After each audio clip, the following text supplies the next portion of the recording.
We are starting our classes और आज कुछ रिकॉल क्वेश्चन करते हैं जो लास्ट दिन में टॉपिक पढ़ते हैं, Wheatstone bridge and metre bridge.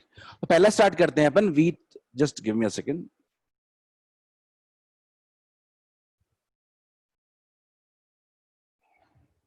Just give me a second.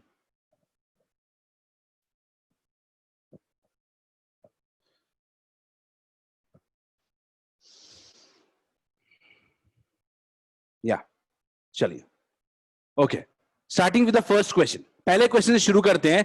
Basic wheat stone bridge का ये क्वेश्चन है, बेसिक व्हीट स्टोन ब्रिज का। इसको सॉल्व करने की कोशिश करते हैं। ये प्रीवियस ईयर क्वेश्चन है एंड जस्ट होप कि आप सबसे सही बनेगा ये, ठीक है। चलिए, I am launching the pole 2।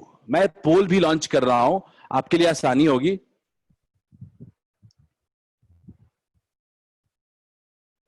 Okay, चलो पोल भी लॉन्च किया है, सब लोग आंसर करना शुरू करें।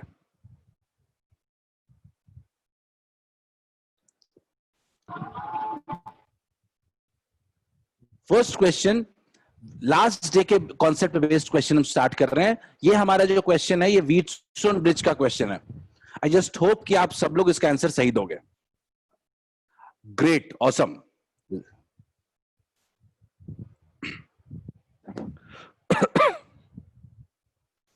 ग्रेट, बहुत बढ़िया।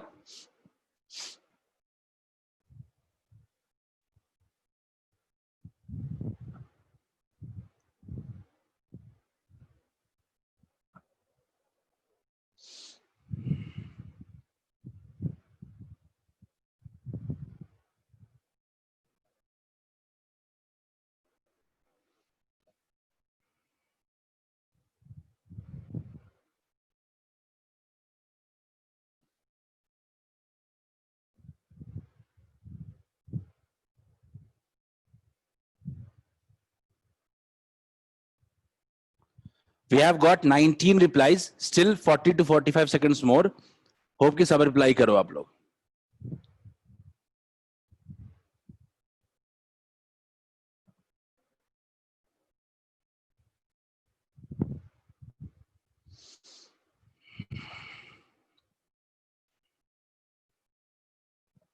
चलो जल्दी, हमारे पास 21 रिप्लाई आ चुके हैं। Hoping for more 22। Great, hoping for more. Last 10 seconds, चलो जल्दी।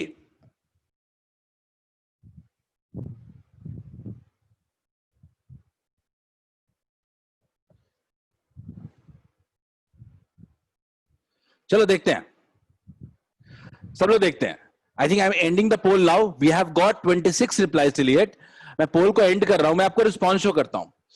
इसका जो रिस्पॉन्स है वो ये कहता है कि 69% people are saying C is the correct answer and 15, 12 and 4% saying A, B and D respectively. ठीक है, इसको देखते हैं अपन क्या इसका आंसर आ रहा है। तो अगर हम इसमें देखें, अगर मैं जस्ट फॉर अ सेकंड मैं अपने आप को स्पॉटलाइट कर देता हूं थोड़ा, हाँ या फाइन। तो चलिए, तो अपन देखते हैं यहाँ पे। तो हम लोग यहाँ पे क्या देख रहे हैं कि अपने पास ये बैलेंस व्हीट स्टोन ब्रिज होना है। तो बैलेंस के लिए क्या चाहिए अपने को? बैलेंस के लिए अपने को चाहिए क्या? P upon S must be equals to R upon Q। Clear है? P upon S must be equals to R upon Q। इसको और भी लिख सकते हैं, P upon R equals to S upon Q। कौन सा होगा? P upon R equals to S upon Q। C is the correct answer. Mostly का आंसर बिल्कुल सही है। क्लियर है क्या सबको? सबको क्लियर है क्या? Use chat. Should we move ahead? Next question में बढ़ते हैं। बहुत बेसिक क्वेश्चन था। अब ये क्वेश्चन आपका नीट का क्वेश्चन था, तो इसीलिए ये क्वेश्चन इंपॉर्टेंट हो जाता है। और इस क्वेश्चन में घुमाना अगर कुछ हो तो वो सिर्फ इक्वेशन को एक बार वेरीफाई करने को कह रहा है। ठीक है, चलिए नेक्स्ट क्वेश्चन की तरफ बढ़ते हैं। नेक्स्ट क्वेश्चन कुछ हमारा ये है। ये क्वेश्चन भी बहुत अच्छा क्वेश्चन है।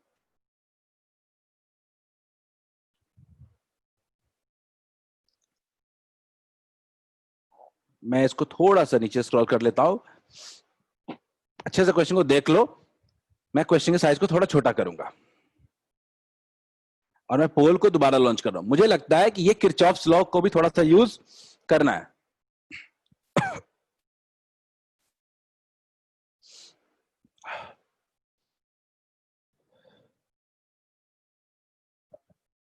Take your time. Don't hurry without any reason.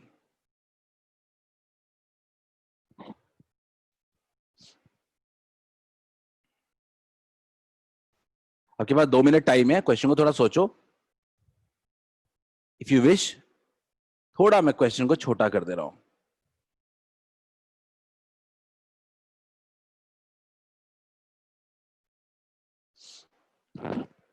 आप अपने डाउट्स को पूछ लेना, डाउट्स को आप पूछ लेना एक बार, बिकॉज माइट बी क्लियर ना हो. मीडियम थोड़ा सा अलग है, बहुत लोग कंफर्टेबल नहीं होते इस मीडियम में.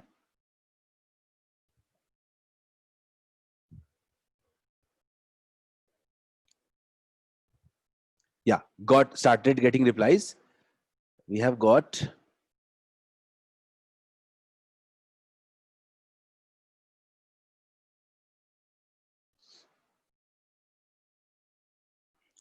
got 2 replies.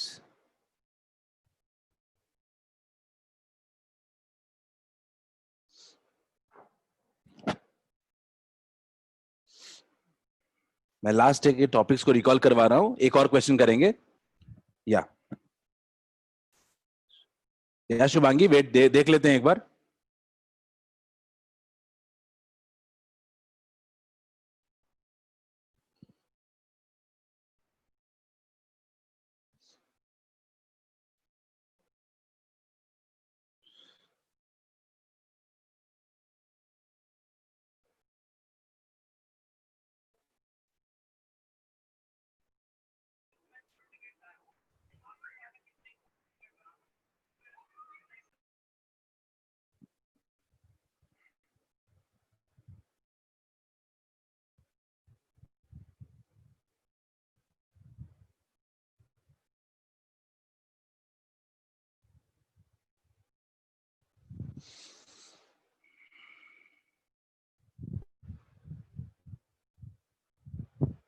ठीक है, कुछ ये सीन है अपने पास. अभी हमारे पास 13 रिप्लाई आ चुके हैं and majority are giving correct answer. Majority giving correct answer. That's great. Majority of you are giving correct answer. Still, last 30 seconds. Last 30 seconds.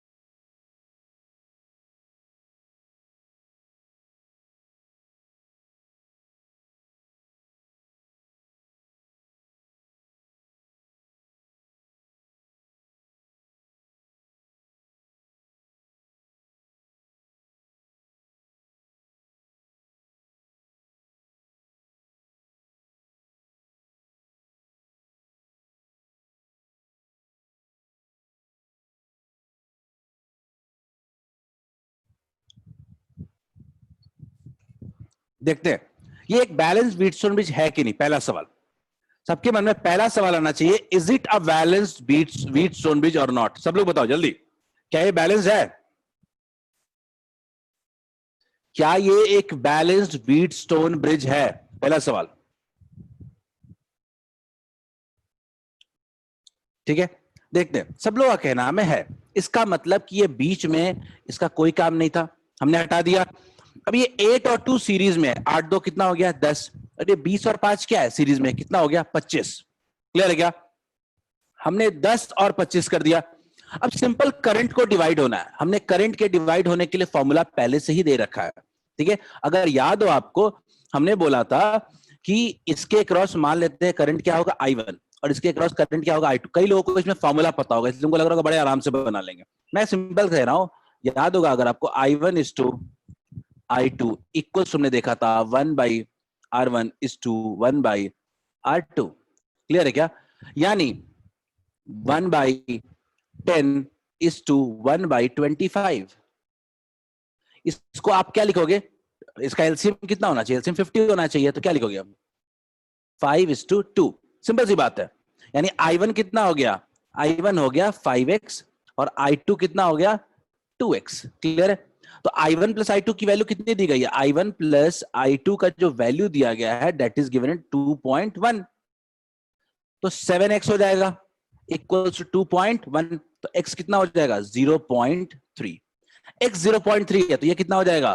0.6, और ये कितना हो जाएगा? 1.5। देख लेते हैं किसका किसका होगा। तो नीचे वाले के थ्रू चाहिए अपने को, यानी क्या होगा? 0.6। क्लियर है क्या? करेक्ट आंसर क्या होगा? ये सबको समझ में आ गया क्या? क्योंकि आपको कौन सा फॉर्मूला याद है? नहीं, Pratyush asking galvanometer shows no deflection, इसका मतलब क्लियर है कि बैलेंस व्हीटस्टोन ब्रिज है, चेक करने की जरूरत नहीं है, अंदाजा लगा सकते हैं। खैर, 2 क्वेश्चन हो चुके हैं, एक क्वेश्चन मीटर ब्रिज का करते हैं और अपन आगे बढ़ते हैं। ये फेवरेट क्वेश्चन। चलो क्वेश्चन को ध्यान से पढ़ो, पहले हड़बड़ाने की जरूरत नहीं है। इसके बाद हम लोग पोटेंशियोमीटर शुरू करेंगे।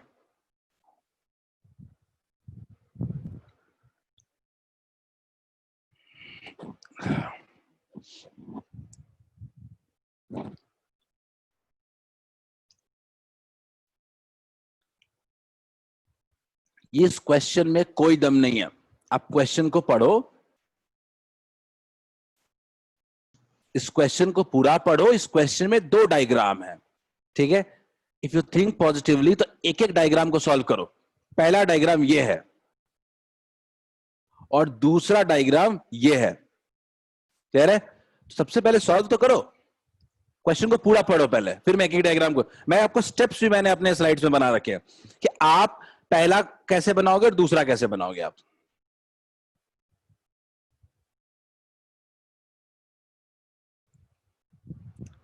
और ये ना सोचे कि आपसे नहीं बनेगा, बिकॉज इस क्वेश्चन में दम नहीं है। आपको पता है ना, x by R1 by R2 equals to R1 by R2 equals to L1 by 100 minus L, यही फॉर्मूला लगना है बस।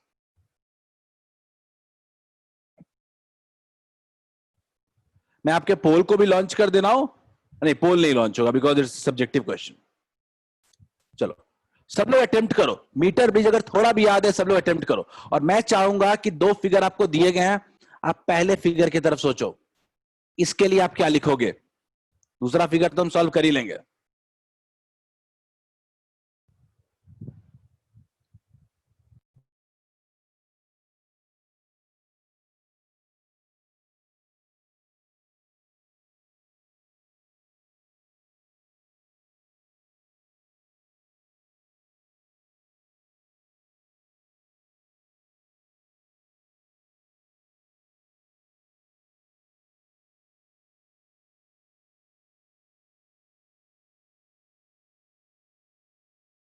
अनिकेत ग्रेट, बिल्कुल सही है, बिल्कुल सही है अनिकेत। और इस तरह से ही हमें क्वेश्चन को सोचना है, क्वेश्चन में कोई दम नहीं है। मैं तो सबसे कह रहा हूं दिमाग ना लगाएं, पहला फिगर को सॉल्व करें आप लोग, और आप लोग चैट में बताएं पहले फिगर के बारे में क्या सोचना है। ये क्वेश्चन लंबा है, कैलकुलेशन है इसमें। निकिता एक सिंपल सी बात कह रहा हूं कि आप डायरेक्टली उतना ओम नहीं कह सकते, सिर्फ रेशियो बता सकता है, ये रेजिस्टेंस नहीं बता सकता है। आप सोच सही रहे हो पर लिख गलत रहे हो।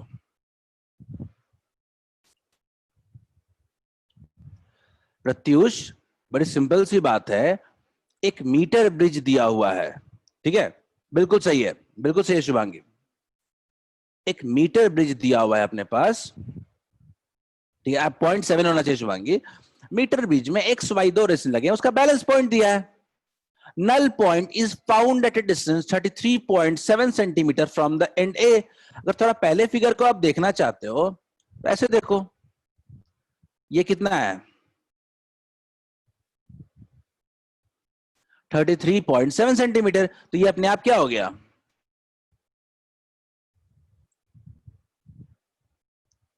पहला केस का बैलेंस पॉइंट दिया है। अपने को इसमें दिमाग ही कहां लगाना है, अपने को दिमाग नहीं लगाना है, और सिंपल हम लोग कह सकते हैं x upon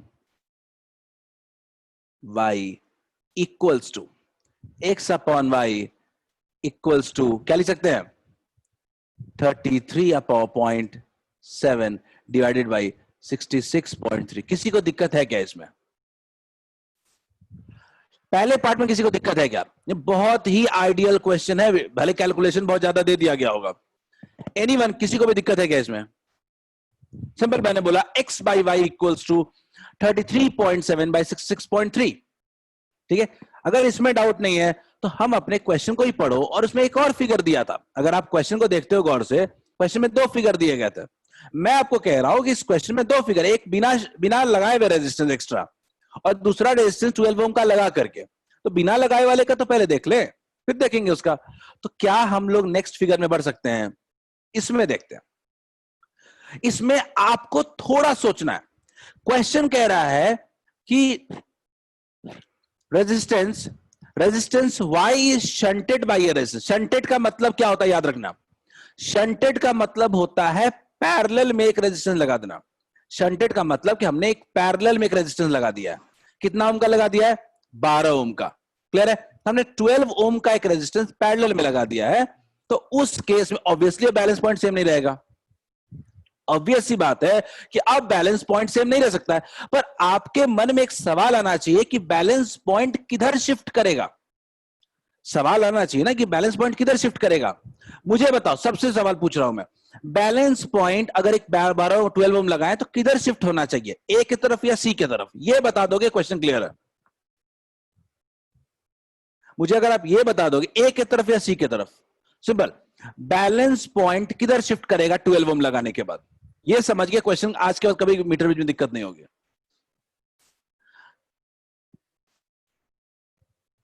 Nikita is saying ए की तरफ, शुभांगी सेइंग सी की तरफ।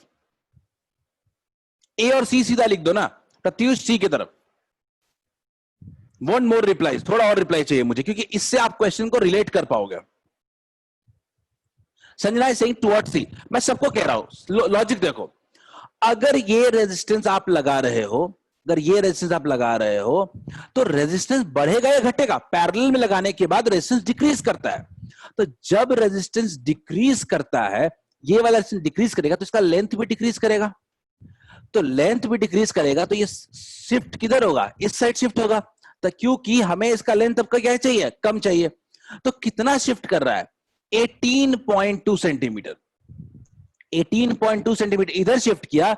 इसका मतलब यह है कि आपका ये 33.7 प्लस कितना हो गया?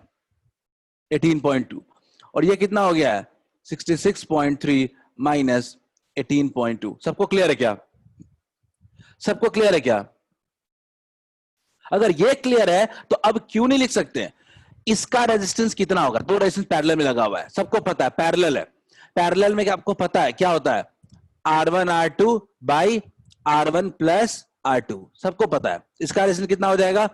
12y by 12 plus y। तो अपने पास अब एक रेजिस्टेंस x है और दूसरा resistance 12y by 12 plus y है। क्लियर है क्या? अब ऐसा है तो सिंपल क्या लिख सकते हैं? x बाई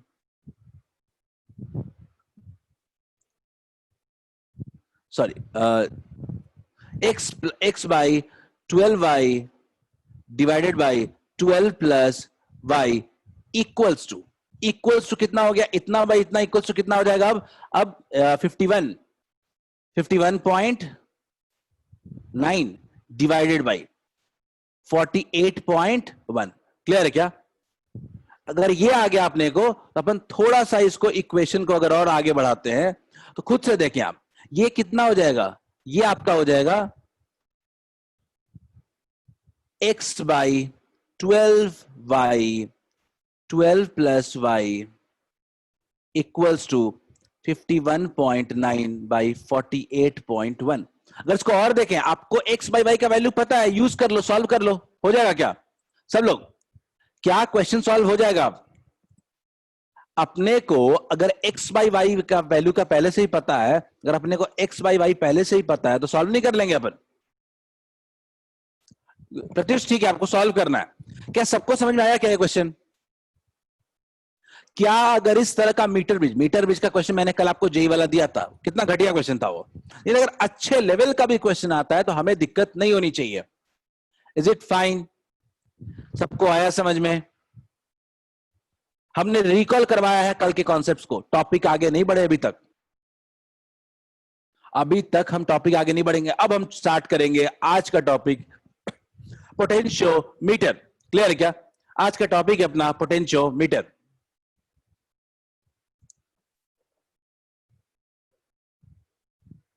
चलिए देखते हैं, शुरू करते हैं। कोशिश थोड़ी यही होगी कि जब इस मीडियम का यूज करें तो थोड़ा बहुत मैं चीजें लिखूंगा नहीं, हमारे चीजें पास पहले चीजें कुछ लिखी होंगी। एग्जाम्पल, तो आज का हमारा एक और इलेक्ट्रिकल डिवाइस है, वो क्या है? पोटेंशियोमीटर। ये पोटेंशियोमीटर क्या होता है? पोटेंशियोमीटर क्या होता है देखते हैं। तो basically it is a device which is used to measure EMF. एक ऐसा डिवाइस है जो हमें मेजरमेंट ऑफ ईएमएफ में काम आता है, of a cell, and its internal resistance. Clear है क्या? मतलब ये एक ऐसे डिवाइस है जो ईएमएफ ऑफ सेल को भी मेजर करता है और internal resistance of a cell को मेजर करता है। यानी पोटेंशियोमीटर का जो मेन यूज है ना, वो ईएमएफ और बैटरी के ईएमएफ और इंटरनल रेजिस्टेंस को मेजर करना है बाय डिवाइडिंग द पोटेंशियल। इस लॉजिक को समझने में थोड़ा हमें टाइम लगेगा, कोई दिक्कत नहीं है। लेकिन अगर कोई आपसे पोटेंशियोमीटर की बात करता है तो मेनली ये क्या करता है? सबसे पहला काम करेगा क्या? ये ईएमएफ मेजर करेगा। दूसरा क्या करेगा? ये इंटरनल रेजिस्टेंस मेजर करेगा। और कभी कभी ये आपको पोटेंशियल डिफरेंस भी मेजर कर सकता है। पोटेंशियल डिफरेंस जरूरत पड़ने पे पोटेंशियल डिफरेंस मेजर करने के लिए भी इसको यूज कर सकते हैं। क्लियर है? तो मेनली इसका ईएमएफ और आर है, पोटेंशियल डिफरेंस तो चलो इसका एडिशनल यूज कह सकते हैं। सबको क्लियर है क्या? क्या सबको पोटेंशियोमीटर का डेफिनेशन क्लियर है? इट इज बेसिक सिंपली एक डिवाइस है which is used to measure EMF, internal resistance and potential difference of any cell. Clear है? आगे बढ़े अपन। चलो बढ़िया। तो सबके मन में एक सवाल आता है कि आखिर ये किस प्रिंसिपल पे काम करता है? क्योंकि मीटर ब्रिज का आपने को पता है, मीटर ब्रिज सबने देखा था कि मीटर ब्रिज डिपेंड करता है आपको कि बैलेंस व्हीटस्टोन ब्रिज पे डिपेंड करता है। लेकिन अगर हम ये देखें कि ये किस पे डिपेंड करता है, एक पोटेंशियोमीटर किस प्रिंसिपल पे डिपेंड करता है, तो पोटेंशियोमीटर जो होता है वो बेसिकली डिपेंड करता है प्रिंसिपल की कि किसी भी कोई भी एक कंडक्टर ले लो। सिंपल देखते हैं। किसी का आवाज अनम्यूट रह गया है, ठीक है, चलो म्यूट कर लिया, ठीक है। तो अगर कोई भी कंडक्टर ले लो, मैं सिंपल सा इसको वर्ड्स में समझाने की कोशिश करता हूं कि मान लेते हैं कोई भी कंडक्टर ले लिया अपन ने, ठीक है, और इसके अक्रॉस आपने बैटरी लगा दिया, तो मान लेते हैं इसके अक्रॉस पोटेंशियल डिफरेंस कितना है? V। क्लियर है? तो पोटेंशियल डिफरेंस किसी भी दो पॉइंट के बीच अगर आप देखते हो, मान लीजिए आपने E लगा दिया, तो पोटेंशियल डिफरेंस किसी भी कंडक्टर के अक्रॉस जो होता है वो directly proportional to length of conductor होता है। ठीक है? अगर मैं थोड़ा इसको और बेहतर तरीके से समझाऊं, अगर थोड़ा और बेहतर तरीके से समझाऊं तो सिंपल कहता हूं कि मान लीजिए मैंने एक वायर दे दिया जिसमें करंट फ्लो कर रहा है। मान लेते हैं एक वायर दे दिया जिसमें करंट फ्लो कर रहा है, इसके क्रॉस अगर आप देखते हो किसी दो पॉइंट के बीच में पोटेंशियल डिफरेंस, तो जो पोटेंशियल डिफरेंस होता है वो डायरेक्टली प्रोपोर्शनल टू होता है लेंथ ऑफ द कंडक्टर। यही इसका कोर प्रिंसिपल है। सबको क्लियर है क्या? Potential difference across a conductor is directly proportional to current passing through the conductor. ये आपका V है और ये आपका L है। क्लियर है? ये आपका V है और ये आपका L है। अगर अपने को V और L का देखना है, सिंपल सी बात करते हैं,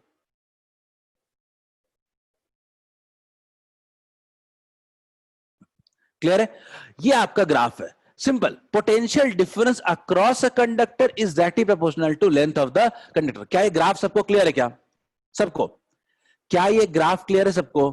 potential difference across a conductor is directly proportional to length of the conductor. V is directly proportional to length. यही एक सिंपल सी बात कहूं तो यही एक कंडक्टर की प्रॉपर्टी भी होती है और इसी प्रिंसिपल पे पोटेंशियोमीटर भी वर्क करता है। क्लियर है? हमने ग्राफ देखा, ग्राफ क्लियर है। तो आखिर सबके मन में सवाल आता है कि इसका कुछ ना कुछ तो स्लोप होगा, इसका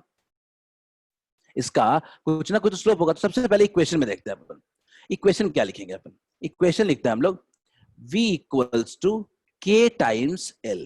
क्लियर है? V equals to K times L। Simple, proportionality constant. इसको कहते हैं हम लोग पोटेंशियल ग्रेडियंट। इसको कहते हैं पोटेंशियल ग्रेडियंट। ये शब्द का नाम सुना है क्या कभी लोगों ने? ग्रेडियंट। क्या किसी ने भी इसका नाम पहले सुना है क्या? क्या सबने इसका नाम सुना है क्या? Potential gradient. What do you mean by potential gradient? तो पोटेंशियल ग्रेडियंट को अगर डिफाइन करना हो तो सिंपल यहां पे देखो आप, पोटेंशियल ग्रेडियंट क्या कहता है? K equals to V upon L. Clear है क्या? यानी पोटेंशियल पर यूनिट लेंथ, इसी को कहते हैं हम लोग पोटेंशियल ग्रेडियंट. ये बहुत ही इंपॉर्टेंट टर्म है, याद रखिएगा इसको, आपको यूज काफी हो जाएगा आपको. पोटेंशियल ग्रेडियंट क्लियर है क्या? तो इसका यूनिट क्या होता है? इसका यूनिट इसका होता है वोल्ट पर मीटर. सबको क्लियर है क्या? तो हमने क्या देखा कि ये किस प्रिंसिपल बेस्ड है, एग्जाम में क्लियर कट आता है.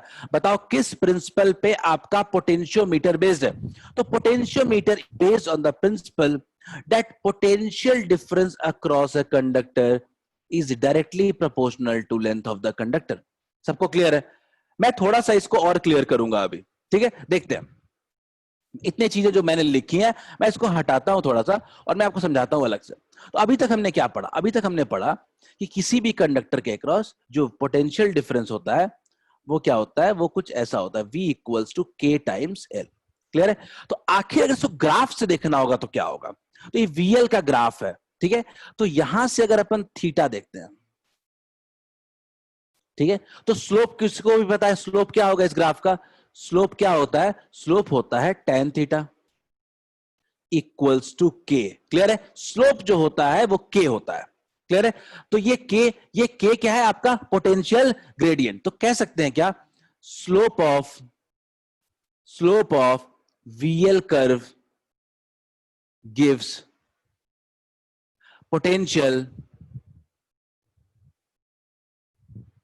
ग्रेडियंट. क्लियर है क्या? क्या सबको क्लियर है क्या कि जो वीएल कर्व का जो स्लोप होता है ये आपको क्या देता है? Potential gradient. याद रहेगा क्या होता है? V upon L. क्या सबको ये बात क्लियर है? सबको ये बात क्लियर है क्या? अगर सबको ये बात क्लियर है अपने को तो अपन थोड़ा सा और आगे बढ़ते हैं इसके बारे में. ठीक है, एक और नया टर्म आता है. एक और नया टर्म क्या आता है? सेंसिटिविटी. याद रखिएगा, सब प्रिंसिपल में ही है अभी. सेंसिटिविटी क्या होता है? बहुत इंपॉर्टेंट टर्म है.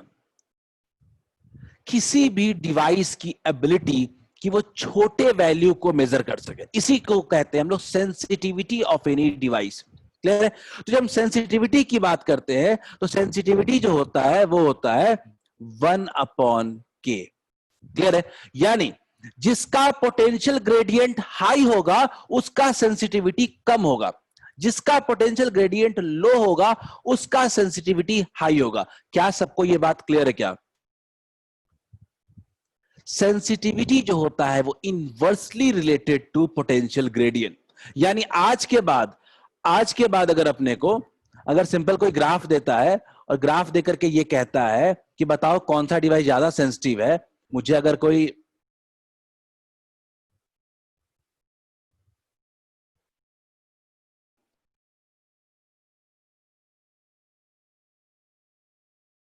क्लियर है? अगर मैं ये कहूं कि ये 1 है, ये अगर 1 है, सॉरी, ये अगर 1 है और ये अगर 2 है, इसमें कौन ज्यादा सेंसिटिव है? जल्दी, which one is more sensitive device? Which one of the following is more sensitive? आप बताओ मुझे, इन दोनों में कौन ज्यादा सेंसिटिव है? सिर्फ प्रियांशु ने कहा है 1, बाकी सबने 2 का है. प्रियांशु गौर से देखो इसको. ठीक है, प्रियांशु स्लोप किसका ज्यादा है? पहले तो ये बताना पड़ेगा स्लोप किसका ज्यादा है. तो स्लोप 1 का ज्यादा है. सिंपल देख लेते हैं. स्लोप 1 का ज्यादा है एज कंपेयर टू स्लोप 2 का. अगर मैं बात करूं K यानी पोटेंशियल ग्रेडियंट किसका ज्यादा है? K1 greater than K2. तो सेंसिटिविटी किसका ज्यादा होगा? सेंसिटिविटी किसका ज्यादा होना चाहिए? 2 का. क्लियर है क्या Priyanshu? Is it clear to you? Priyanshu clear है आपको? ये प्रियांशु मैं आपका वेट कर रहा हूं, अगर आपको क्लियर है तो हम आगे बढ़ सकते हैं. Good Priyanshu, very good. तो सबको समझ में आया क्या किस प्रिंसिपल पे बेस्ड है? प्रिंसिपल बहुत क्लियर है. प्रिंसिपल है V directly proportional to L. ठीक है, तो V equals to K times L. ठीक है, ठीक है, सिंपल डायरेक्टली. और ये प्रूफ करके दिखाऊंगा अभी. सिंपल हवा में बातें नहीं कर रहा हूं, ये मैं इस प्रिंसिपल को अभी प्रूफ करूंगा अभी, और बिना प्रूफ का मानना नहीं है इसको. क्या सेंसिटिविटी होता है, क्या सिंपल स्लोप होता है, ये सब चीजें अभी अपन प्रूव करेंगे। क्लियर है क्या? देखते हैं।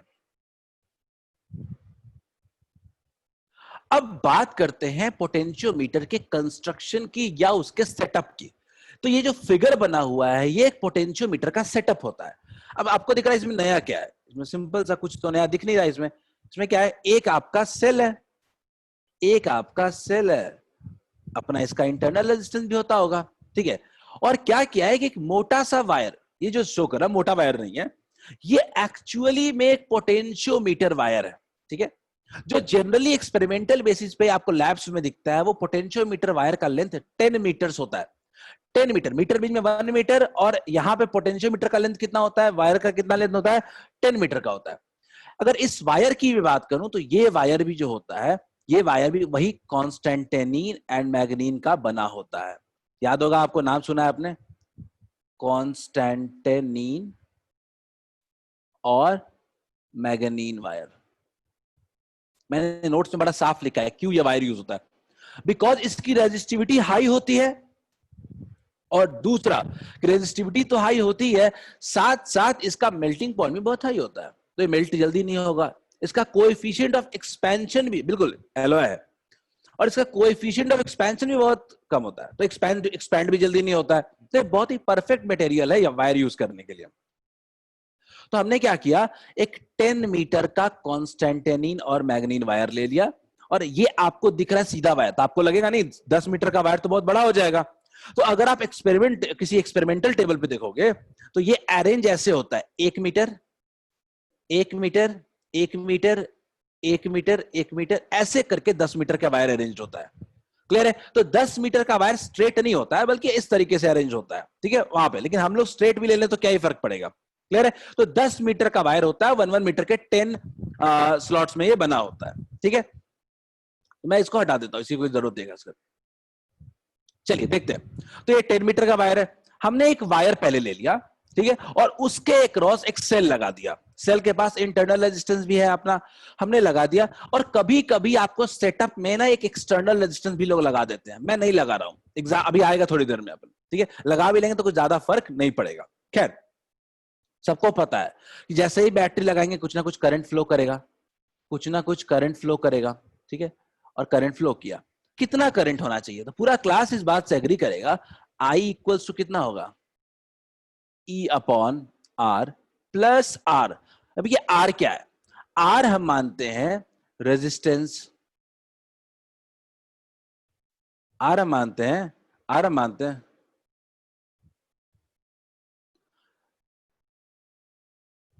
Resistance of wire.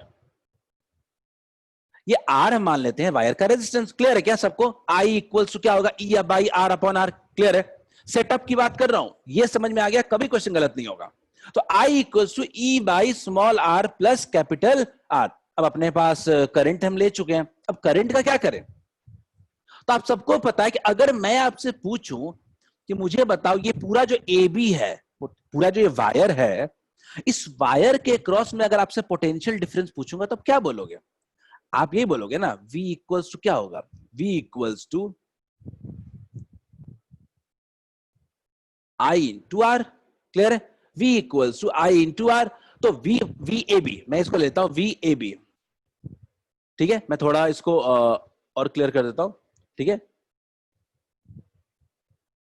V A B equals to I into R. अब I कितना है देख लेते हैं, I E बाई, क्लियर है आपको? आई इक्वल टू क्या हो गया, E by small R plus capital R. सबको क्लियर है कि चलो इसके अक्रॉस पोटेंशियल डिफरेंस हो गया। लेकिन अगर मैं आपसे किसी दो पॉइंट के बीच का पोटेंशियल डिफरेंस बात करूं, ये मान लेते हैं कुछ पी है, मान लेते हैं किसी छोटे लेंथ के पार्ट के लिए, ये आपको मैंने बोल दिया कि चलो ये आपका पोटेंशियल डिफरेंस अक्रॉस क्या है, पूरे वायर के अक्रॉस। क्लियर है? ये क्या है, ये वो पोटेंशियल डिफरेंस है जिसको आप मेजर कर सकते हो, यानी maximum potential difference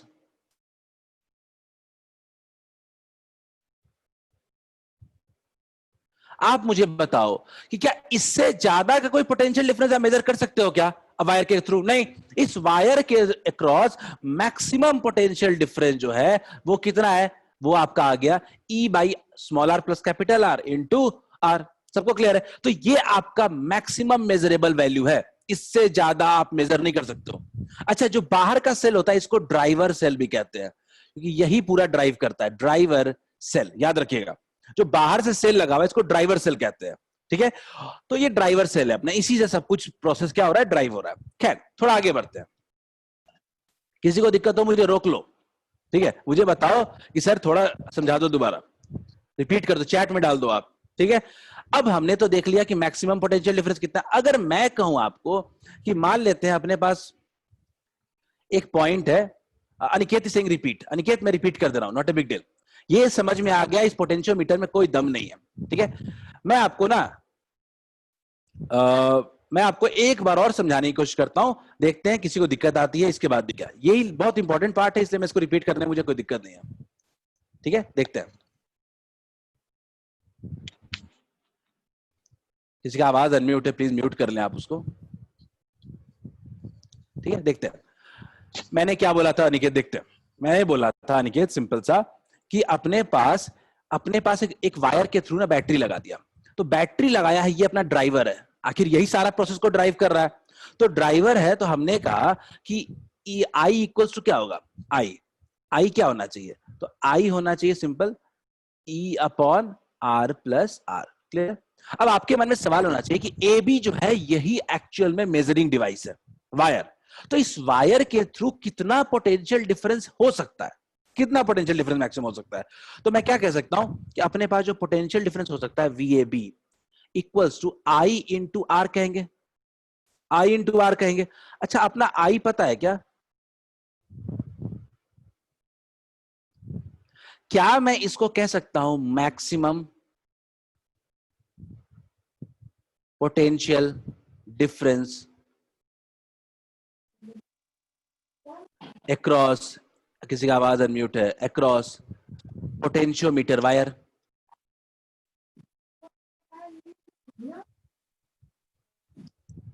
across potentiometer wire. किसी का आवाज अनम्यूट है, मैं उसको म्यूट कर दे रहा हूं।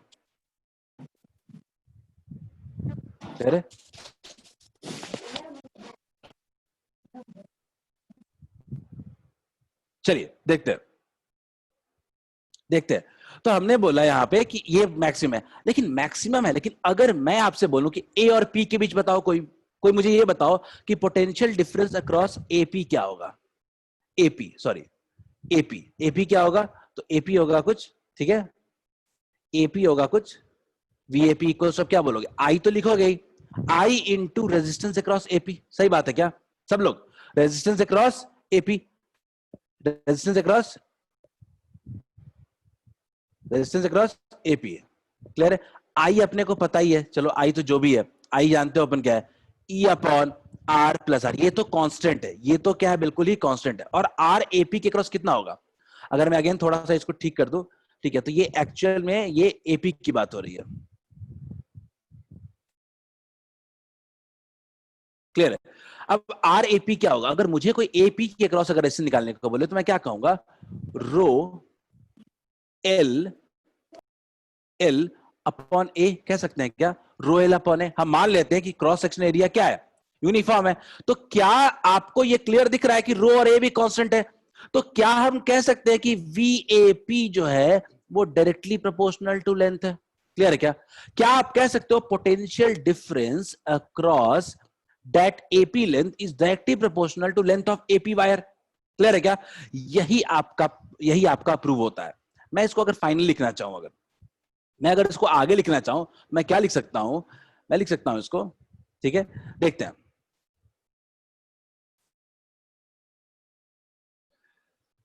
अगर मैं लिखना चाहूं कि हमारे पास हमने प्रूफ किया कि potential difference across A P equals to E by R plus R, जो कि कांस्टेंट है, रो अपॉन ए जो कि कांस्टेंट है, इनटू एल। तो क्या मैं इसको कह सकता हूं ये मेरा पोटेंशियल ग्रेडियंट है?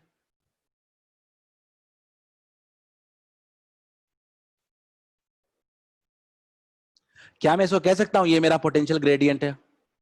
सब लोग, क्या आप कह सकते हो ये मेरा पोटेंशियल ग्रेडियंट है? यही तो अपने को प्रूव करना था। अब देखो पोटेंशियल ग्रेडियंट किन किन फैक्टर्स पे डिपेंड कर रहा है। पोटेंशियल ग्रेडियंट डिपेंड कर रहा है ईएमएफ ऑफ द सेल पे, पोटेंशियल ग्रेडियंट डिपेंड कर रहा है रेजिस्टिविटी ऑफ द वायर पे, पोटेंशियल ग्रेडियंट डिपेंड कर रहा है internal resistance of the cell पे, पोटेंशियल ग्रेडियंट डिपेंड कर रहा है आपका आर पे, पूरे वायर के रेजिस्टेंस पे। आई छूट गया, क्या छूट गया I Aniket? V equals to I into R है, क्लियर है? पोटेंशियल और अच्छा L छूट गया, नहीं नहीं K में थोड़े L होगा, ध्यान से। Potential gradient V directly proportional to L, तो ये क्या है आपका कांस्टेंट है, कांस्टेंट क्या होगा K, पोटेंशियल ग्रेडियंट है। खैर क्लियर है क्या सबको? सबको ये बात समझ में आई क्या? इसको कहते हैं अपन पोटेंशियल ग्रेडियंट, पोटेंशियल ग्रेडियंट। और एक बात तो क्लियर हो गई कि V is directly proportional to length. क्या सबको क्लियर है क्या? क्या सबको क्लियर है? से यस इन चैट अगर सबको समझ में आया है तो एटलीस्ट चैट में रिस्पॉन्ड करो। मैंने सिंपल कहा है कि पोटेंशियल डिफरेंस अक्रॉस 2 पॉइंट्स, अगर मान लेते हैं कोई 2 पॉइंट है A और P, इसके अक्रॉस डायरेक्टली प्रोपोर्शनल टू क्या होता है? Length. Where we have one potential gradient K, जिसका फॉर्मूला होता है E rho upon R plus R into A।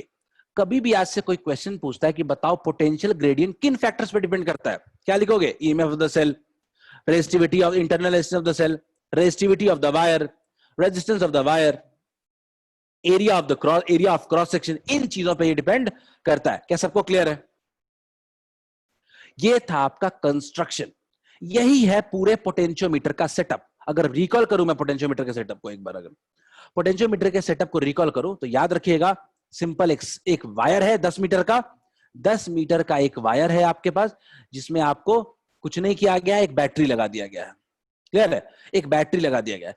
कभी कभी ये रेजिस्टेंस एक और रेजिस्टेंस लगा दिया जाता है इस यहां पे, ठीक है? हम लोग इसको जनरली कहते हैं, हम लोग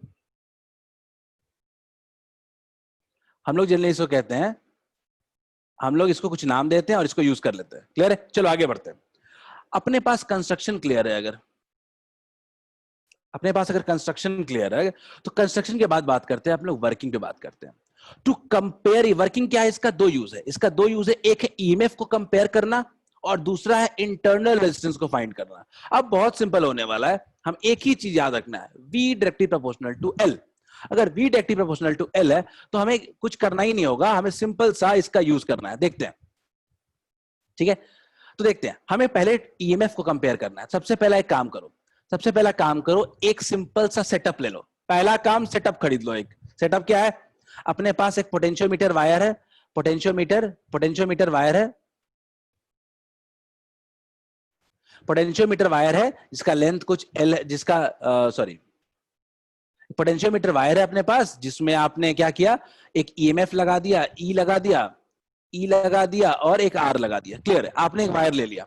अब आप क्या चाहते हो कि इसको ईएमएफ को कंपेयर करना है, तो आप कुछ सर्किट को ऐसे ड्रॉ कर लेते हो। देखो क्या है ये, सब लोग इस सर्किट को समझते हैं। हमने क्या किया कि सेटअप तो पूरा का पूरा ऊपर वाला है ही। हमने क्या किया, एक वायर निकाला और इस वायर में हमने क्या किया, एक पॉइंट से हमने कुल मिला के 2 वायर्स निकाल लिए। एक में पहला सेल लगा दिया, दूसरे में दूसरा सेल लगा दिया। क्या नाम दे दिया? E1 R1। दूसरे सेल का नाम क्या दे दिया? E2 और R2। क्लियर है? हमने क्या नाम दे दिया? और दोनों में एक की लगा दिया, और यहां पे क्या लगा दिया? गैल्वेनोमीटर, और इस पे क्या लगा दिया? जॉकी। क्लियर है? हमने इस तरह का एक अरेंजमेंट कर दिया। हमने क्या लगा दिया, पहला सेल लगाया, उसमें भी एक की लगा दिया, दूसरा सेल लगा दिया, उसमें भी की लगा दिया। क्लियर है? ये पूरा इसका सेटअप है ईएमएफ कंपेयर करने के लिए। सेटअप क्या है? 2 ईएमएफ, 2 सेल विद की।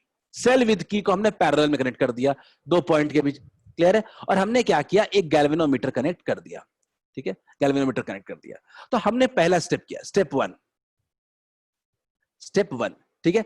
हमने ये फर्स्ट की, ये की 1 है और ये की 2 है। हमने क्या किया कि की 1 को हमने क्लोज कर दिया, की 1 को हमने क्या किया, क्लोज कर दिया, और की 2 को हमने क्या कर दिया, ओपन कर दिया। क्या सबको ये मतलब समझ आ रहा है? क्या की 1 अगर क्लोज है, इसका मतलब ये सर्किट ऑन है, और की 2 अगर ओपन है तो ये किसी काम का नहीं है। सबको क्लियर है क्या? अगर की जिसको क्लोज करते हो, मतलब कि वो आपका सर्किट कंप्लीट हो गया है। जिसको आप ओपन रखते हो उसमें सर्किट कंप्लीट नहीं हो गया। तो जैसे ही आप ये काम करोगे वो क्या होगा, इसके थ्रू करंट फ्लो करने लगेगा, इसके थ्रू करंट फ्लो करने लगेगा कुछ ऐसे, और गैल्वेनोमीटर क्या शो करेगा, डिफ्लेक्शन। हमने क्या किया कि चलो बढ़िया है, अचानक क्या हो गया कि करंट फ्लो करने लगा, और करंट फ्लो करने लगा और गैल्वेनोमीटर से करंट पास करने लगा। लेकिन हमने क्या किया, हमने क्या किया हमने क्या किया कि अब हमने काम किया, शुरू किया, हमने जॉकी को मूव करना शुरू किया। जॉकी को इस वायर पे मूव कर रहे हैं, जॉकी को वायर पे मूव कर रहे हैं। एक ऐसा वक्त आया जब गैल्वेनोमीटर में हमें मिला नल डिफ्लेक्शन। नल डिफ्लेक्शन का मतलब जानते हो ना, नल डिफ्लेक्शन का मतलब होता है current through galvanometer is zero. Galvanometer के थ्रू अब कोई भी करंट पास नहीं कर रहा है। मान लेते हैं कि इसका लेंथ कुछ L1 है, ठीक है, और इस पॉइंट को कहेंगे हम लोग नल पॉइंट, नल पॉइंट, ठीक है। ये नल पॉइंट हमें मिल गया। तो पहला सेल लगाने के बाद ये हमें नल पॉइंट मिला। ये नल पॉइंट मतलब क्या है, अगर कोई भी करंट फ्लो नहीं कर रहा है तो आपको, अगर मैं बोलूं ये पॉइंट ए है और ये पॉइंट पी है, तो पोटेंशियल डिफरेंस अक्रॉस एपी क्या होगा, पोटेंशियल डिफरेंस अक्रॉस एपी क्या होगा, आप खुद मुझे बताओ। क्या आप लिख सकते हो, क्या अभी पढ़ा है आपने, के इंटू लिख सकते हो क्या L1, सबको बताओ, के इंटू L1 लिख सकते हो क्या, नहीं शुभांगी, जीरो कैसे होगा।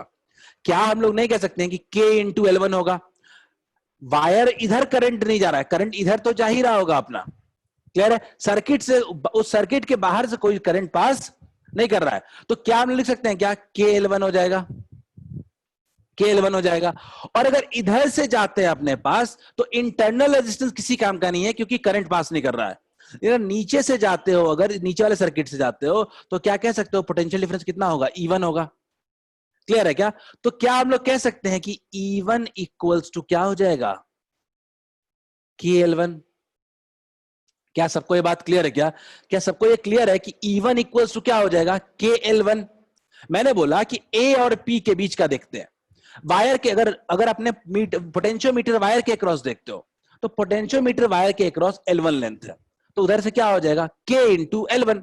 और अगर अगर आप देखते हो सेल के थ्रू, ये तो किसी काम का नहीं है, इसको तो भूल ही जाओ आप, ये किसी काम का नहीं है। करंट यहां से कुछ नहीं आ रहा है, कोई करंट पास नहीं कर रहा है, कोई करंट पास नहीं कर रहा है, कोई करंट नहीं, क्योंकि गैल्वेनोमीटर में रीडिंग क्या है, जीरो है, सब जगह करंट क्या है, जीरो। तो एक सेल ही तो है, तो सेल की वजह से कितना पोटेंशियल डिफरेंस होगा, E1। तो मैं कह सकता हूं E1 इक्वल्स टू के L1। सबको क्लियर है। एक काम करते हैं, एक बार और समझते हैं, नहीं समझ में आया तो अब क्या करते हैं, फिर से अपने पास सेल वही है, ई और आर है अपने पास, ड्राइवर सेल अपने पास है।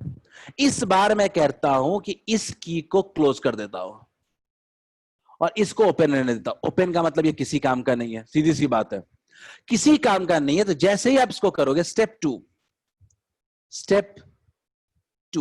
टू क्या करते हैं हम लोग कि की 1 को रखते हैं ओपन और की 2 को कर देते हैं क्लोज, क्लियर है, ओपन और क्लोज हो गया। अब ये क्लोज हुआ तो बैटरी से क्या होगा, इससे करंट निकलना शुरू होगा, कुछ करंट यहां पे आएगा, फिर करंट ऐसे जाएगा, फिर करंट ऐसे जाएगा, ऐसे जाएगा और ऐसे जाएगा, और गैल्वेनोमीटर क्या शो करेगा, डिफ्लेक्शन शो करेगा। लेकिन हम जॉकी को मूव करते हैं, हम लोग क्या करते हैं, जॉकी, ये अपना क्या है, जॉकी है, हम जॉकी को मूव करते हैं such that null deflection point is obtained. Null deflection point obtained का मतलब क्या होता है, नल डिफ्लेक्शन पॉइंट ऑब्टेन्ड का मतलब होता है कि गैल्वेनोमीटर के थ्रू करंट क्या हो जाए, जीरो। ऐसा वक्त हमने जैसे ही देखा, हमने देखा कि हमें एक लेंथ पे, L2 लेंथ पे हमने देखा कि हमें नल डिफ्लेक्शन पॉइंट मिला जहां पे कोई भी करंट पास नहीं कर रहा है।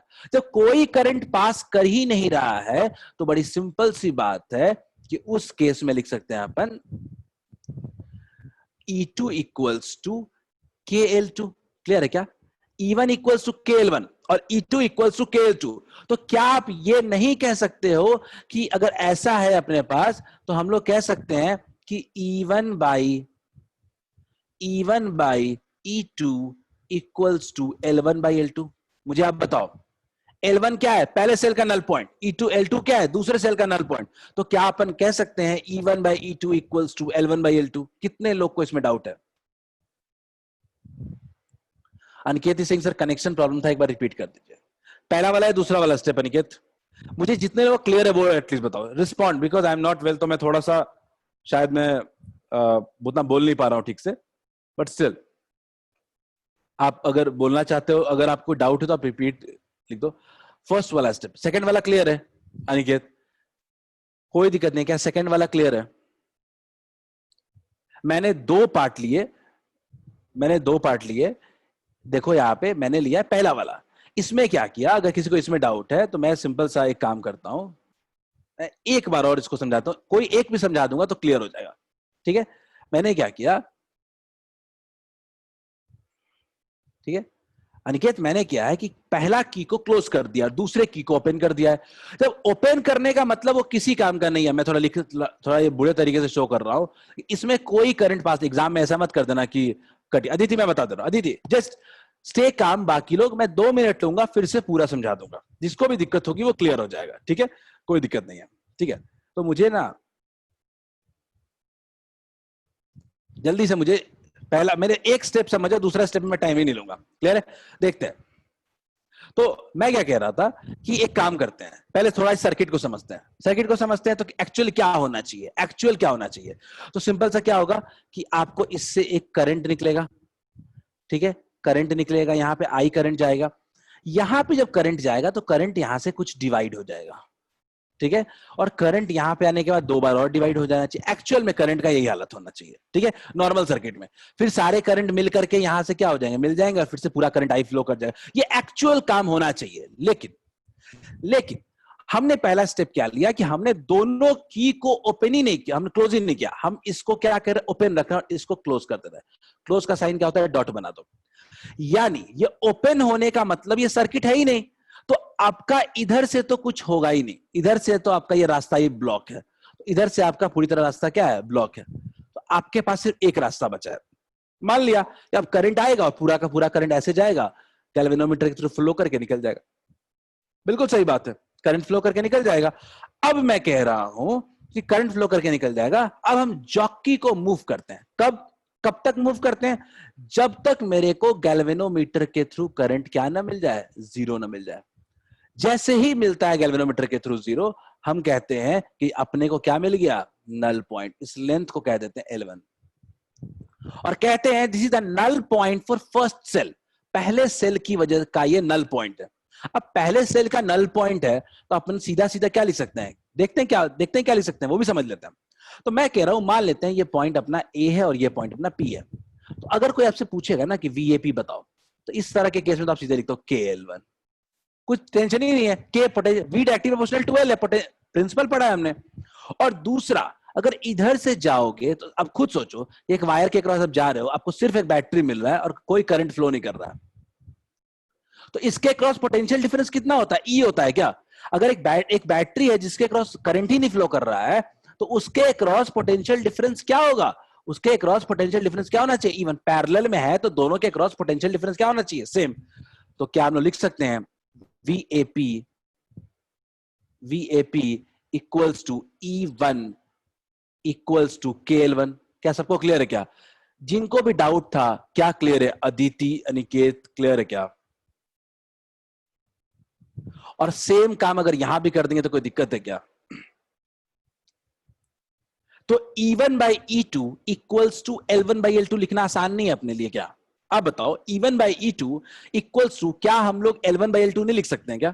और E1/E2 इक्वल्स टू अगर L1/L2 लिख दिया तो काम खत्म है। फिर तो कंपेयर हो गया, सेल एक भी पता होगा सेल, तो दूसरा सेल निकल जाएगा। क्लियर है क्या? अगर इसका भी ईएमएफ बता दोगे तो दूसरा सेल का भी ईएमएफ निकाल लेंगे हम लोग। कोई दिक्कत है क्या अनिकेत? आई थिंक अगर ये समझ में आ गया तो ही हम लोग इंटरनल लिस्ट में बढ़ेंगे।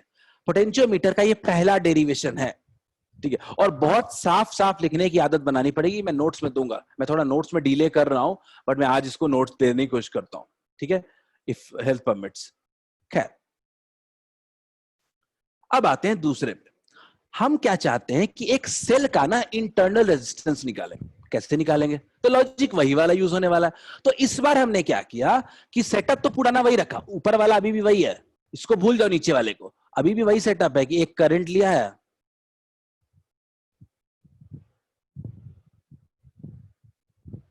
गिव मी अ सेकंड, एक करंट लिया है हमने, एक सॉरी वायर लिया, उसके क्रॉस बैटरी लगा दिया, सेटअप वही है। वर्षा बिल्कुल आपके अपने साथ लिख सकते हो, मैं थोड़ा और साफ लिखने की कोशिश करता हूँ, मैं थोड़ा साफ नहीं लिख पा रहा हूँ इसीलिए कह रहा था, ठीक है।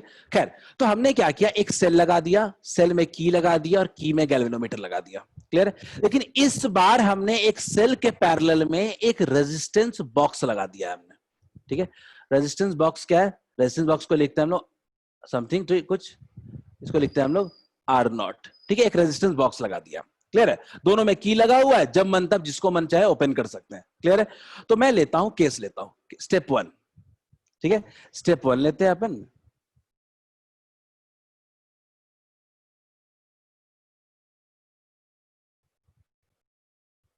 ठीक है। चलिए स्टेप 1 लेते हैं। अब मेरा पेन काम करना थोड़ा बंद किया है, बट कोई इशू नहीं है। तो मैं स्टेप 1 लेता हूं।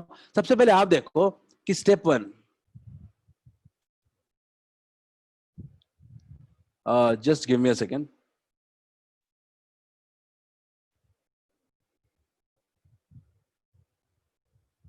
ठीक है। स्टेप 1 है अपना, ठीक है। स्टेप 1 देखते हैं। स्टेप 1 में हमने क्या किया है कि मान लेते हैं ये की 1 है, ये की 1 है और ये की 2 है, ठीक है। ये की 1 है और ये की 2 है। तो हमने क्या किया कि की 1 जो अपने पास है उसको हमने क्या किया, हमने क्लोज कर दिया। की 1 हमेशा क्लोज रखते हैं, ठीक है। और की 2 को हमने क्या कर दिया, ओपन कर दिया। की 1 क्लोज और की 2 ओपन। की 2 ओपन होने का मतलब क्या है, की 2 ओपन होने का मतलब है ये किसी काम का नहीं है। अभी सबको क्लियर है क्या, की 2 अगर ओपन है तो ये किसी काम का नहीं है। जब ये किसी काम का नहीं है अपने पास, तो अपन क्या कह सकते हैं इसको, जब ये किसी काम का नहीं है तो हम लोग क्या ऐसा कह सकते हैं क्या कि करंट जो पूरा का पूरा होगा वो सारा इधर से फ्लो कर जाएगा। करंट पूरा का पूरा क्या हो जाएगा, इधर से फ्लो कर जाएगा, इधर से फ्लो कर जाएगा। करंट पूरा का पूरा इधर से फ्लो कर जाएगा। अब मैं कहता हूं कि जॉकी को मूव करते हैं, जॉकी को ऐसा मूव करते हैं कि गैल्वेनोमीटर के थ्रू अपने को क्या मिल जाए, अपने को नल पॉइंट मिल जाए, अपने को मिल जाए नल पॉइंट, मतलब कि कोई करंट पास नहीं कर रहा है। तो मान लेते हैं ये मिल रहा है अपने को L1 लेंथ पे, मान लेते हैं अपने को मिल रहा है N1 लेंथ पे, L1 लेंथ पे मिल रहा है। तो क्या हम लोग कह सकते हैं कि ये मान लीजिए E है, ये मान लीजिए E है, तो क्या लिख सकते हैं, E इक्वल्स टू के L1। कोई दिक्कत है क्या इसमें, सब लोग मुझे बताओ। पहला मैं सिर्फ सेल का बैलेंस पॉइंट निकाल रहा हूं। सबसे पहले मैंने जो कोशिश की, मैंने कोशिश की सेल का बैलेंस पॉइंट निकालें हम। उसके लिए क्या किया, रेजिस्टेंस को पूरी तरह ब्लॉक कर दिया, सिर्फ सेल का निकाला। आपको निकालना ये पहले से पता है, कोई नई चीज नहीं है, आपको ये बात पहले से पता है कि कैसे हम लोग इसका निकालते हैं, क्लियर है क्या। तो हमने क्या देखा कि E इक्वल्स टू क्या आ गया, के L1। L1 क्या है, balance point of cell. Fine, आगे बढ़ते हैं अपन आगे बढ़ते हैं, ठीक है। अगला केस लेते हैं। हमने क्या किया कि इस बार हमने कुछ नहीं किया, हमने इसको भी और इसको भी दोनों ओपन कर दिया। स्टेप 2 देखते हैं। स्टेप 2, स्टेप 2, हम स्टेप 2 में क्या कर रहे हैं कि हम दोनों की ओपन, की 1 प्लस की 2 ओपन, दोनों क्लोज कर दिया, सॉरी दोनों क्लोज कर दिया। जब दोनों को आप क्लोज कर दोगे तो ऑब्वियसली करंट दोनों से पास करेगा। मान लेते हैं कि कुछ करंट आई आ रहा है, ठीक है, और वो दोनों से करंट पास करेगा और गैल्वेनोमीटर के थ्रू जाएगा। ऐसा तो अभी तक हमने कभी नहीं किया था, ऐसा हमने कभी नहीं किया था अभी तक, ठीक है। ये आपका रेजिस्टेंस बॉक्स है, कितना, आर नॉट, क्लियर है। ये आपका रेजिस्टेंस बॉक्स है, हमने ओपन कर दिया। हमने देखा कि चलो गैल्वेनोमीटर से करंट पास कर रहा है। हमने गैल्वेनोमीटर को मूव किया, दोनों को क्लोज किया हुआ है, दोनों में करंट पास कर रहा है। हमने क्या किया, जॉकी को मूव किया। जब हम जॉकी को मूव करेंगे तो हमें फिर से क्या मिलेगा, नल पॉइंट मिलेगा। हमें हमें क्या मिलेगा, नल पॉइंट। नल पॉइंट का मतलब क्या होता है कि गैल्वेनोमीटर के थ्रू करंट जो हो रहा है वो क्या मिल रहा है मेरे को, वो मेरे को मिल रहा है zero. No current passes through galvanometer. अगर कोई करंट गैल्वेनोमीटर से अगर पास नहीं करेगा, इसका मतलब क्या है, इसका मतलब सिर्फ इतना है कि इन दोनों वायर, यानी यहां पे कोई भी करंट फ्लो नहीं कर रहा है, यानी यहां पे करंट कितना है, 0 एम्पियर। और यहां से जब करंट कोई सर्किट में जा नहीं रहा है तो कोई सर्किट से करंट आ भी नहीं रहा है। क्या ये बात सबको समझ में आई क्या, गैल्वेनोमीटर में अगर 0 डिफ्लेक्शन हो रहा है, इसका मतलब क्या है कि कोई करंट गैल्वेनोमीटर से पास नहीं कर रहा है। कोई करंट गैल्वेनोमीटर से पास नहीं कर रहा है, तो यहां पे कोई भी करंट फ्लो नहीं कर रहा है। अगर यहां पे नहीं कर रहा है तो कोई करंट यहां भी फ्लो नहीं कर रहा है। इसका मतलब ये थोड़े है कि इसमें करंट फ्लो नहीं कर रहा है, इसका मतलब थोड़े है कि ये इसमें करंट फ्लो नहीं कर रहा है।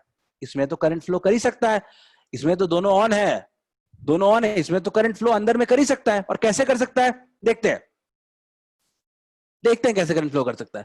क्या हम कह सकते हैं ना, बाहर से कोई करंट आ रहा है, नहीं इस क्लोज लूप में बाहर से कोई करंट आ रहा है, ना ही इस क्लोज लूप में कोई बाहर से कोई बाहर करंट जा रहा है। तो ये सिंपल सी थिंग है कि इसमें क्या होगा, बैटरी से करंट निकलेगा, बैटरी से करंट निकलेगा, करंट जाएगा ऐसे, कोई डिवाइड नहीं होगा, सारा का सारा करंट क्या हो जाएगा, जाएगा। और अज्यूम कर लेते हैं कि करंट कितना है सर्किट के अंदर में, आई।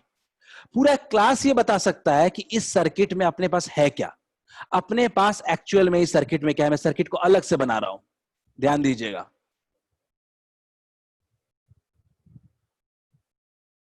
एक सेल है जिसके पास इंटरनल रेजिस्टेंस है और उसके पास एक रेजिस्टेंस बॉक्स है।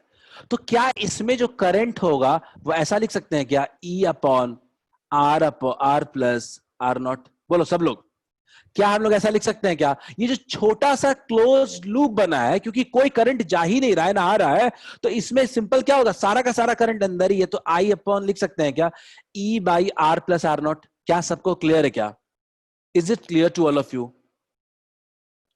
Is it clear to all of you. बिल्कुल, गैल्वेनोमीटर के पहले यूटर्न ले लेगा कह सकते हैं, पर गैल्वेनोमीटर में कुछ जा नहीं रहा है और ना ही करंट कुछ जा रहा है, तो ये पूरा का पूरा एक अपना क्लोज लूप है। क्लियर है क्या, ये क्लोज लूप है। तो अपने को यहां तक अगर क्लियर है तो बताओ मुझे, मैं आगे बढ़ता हूं, ठीक है। अब एक बात तो क्लियर हो गई कि इस सेल में अपना क्या है, आई जा रहा है। अब मैं इस सेल को ना थोड़ा सा और समझाने की कोशिश करता हूं। सबको पता चल गया इसके अंदर कुछ करंट है। अब बात है कि आखिर ये क्या मेजर कर सकते हैं इससे, ये अभी भी क्लियर नहीं हुआ है। मैं अभी आपको बताना चाहता हूं कि आखिर हम क्या मेजर कर सकते हैं, देखते हैं, ठीक है। अच्छा, मैं इतना बड़ा इसलिए लिख रहा हूं कि आज मेरा my pen has just switched off, ठीक है, तो मैं हाथ से लिख रहा हूं, ठीक है, मेरा पेन जो हो गया वो स्विच ऑफ हो गया है। सो थोड़ा बड़ा लिख रहा हूं मैं, ठीक है। देखते हैं, मैं फिर से बात करता हूं, चलो देखते हैं। ये पॉइंट को मान लो पी है, क्लियर है, ये पॉइंट अपना पी है। तो आप भी जानते हो कि पोटेंशियल डिफरेंस अक्रॉस एपी कितना होगा, पोटेंशियल डिफरेंस अक्रॉस जो एपी होगा, वी एपी इक्वल्स टू के टाइम्स लेंथ, के टाइम्स लेंथ। इस बार लेंथ को मान लेते हैं L2 मान लेते हैं, इस बार के लिए लेंथ को मान लेते हैं अपन, इस बार लेंथ को मान लेते हैं अपन L2, इस बार लेंथ को मान लेते हैं L2। पिछले बार L1 था, इस बार मान लिया हमने L2। देखते हैं क्या लिख सकते हैं, V A P equal to क्या हो जाएगा, के अपॉन L2 कह सकते हैं। पोटेंशियल डिफरेंस अक्रॉस एपी जो है, पोटेंशियल डिफरेंस अक्रॉस एपी जो है वो क्या है, के टाइम्स L2। लेकिन अगर आप गौर से देखो, अगर सब लोग गौर से इस बात को देख रहे हो, तो ये भी देखो कि इसके पैरेलल में और क्या क्या लगा हुआ है एपी के क्रॉस, एपी के क्रॉस। ये एक्चुअल में अगर आप देखो इस सर्किट में आपका ये जो है वो ए है और ये क्या है आपका पी है, क्लियर है। तो सॉरी, क्लियर है, ये आपका पी है, गौर से देखो आप, इसका ये वाला एंड क्या है आपका ए है और ये वाला एंड क्या है आपका इसका पी है। तो क्या मैं कह सकता हूं, अगर थोड़ा मैं और क्लियर कर दूं आपके लिए, थोड़ा मैं क्लियर कर दूं आपके लिए, तो खुद गौर से देखो आप, एपी को थोड़ा कल सोचो, ये आपका ए है और ये आपका पी है। मैं इसको भी तो ए कह सकता हूं ना, इक्वी पोटेंशियल पॉइंट है, और इसको भी तो पी कह सकता हूं ना, इक्वी पोटेंशियल पॉइंट है। तो एक्चुअली में एपी के क्रॉस एक सेल भी लगा हुआ है, इस सेल के क्रॉस पोटेंशियल डिफरेंस कितना होगा आप मुझे बताओ। सेल के क्रॉस अगर कोई पोटेंशियल डिफरेंस आपसे पूछता है तो क्या बोलोगे, V A P equals to E minus I R, E minus I R, सही है क्या, v equals to E minus I R और v equals to K L two, clear है क्या। अगर मैं थोड़ा इसको और आगे बढ़ाऊं, दोनों को इक्वेट करने की कोशिश करता हूं, देखिएगा मैं आपको इसको इक्वेट करने की कोशिश करता हूं, देखते हैं क्या समझ में आता है। तो हम लोग कह सकते हैं क्या कि E minus I R equals to K L two, E minus I R equals to K L two, दोनों के अक्रॉस पोटेंशियल डिफरेंस सेम रहेगा अपने पास, क्लियर है।